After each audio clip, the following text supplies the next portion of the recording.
Un jour de formation égale 7 heures. 7 heures à tenir le crachoir? Non.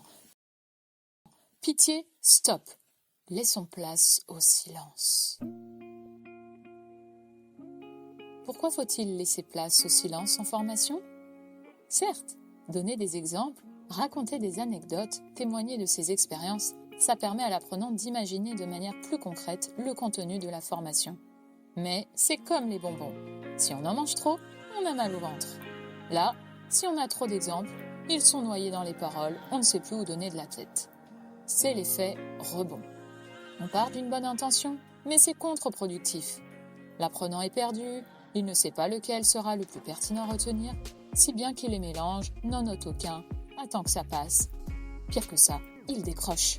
Vous avez perdu son attention. Que faire à ce moment-là?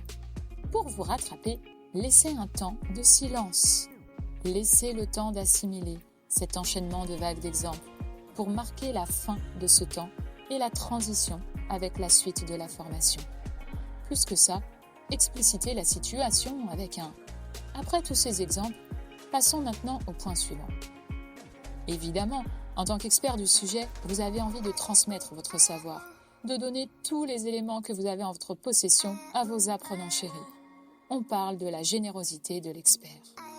Évidemment, vos apprenants se sont libérés sur leur temps de travail et vous souhaitez rentabiliser le temps qu'ils allouent à votre formation.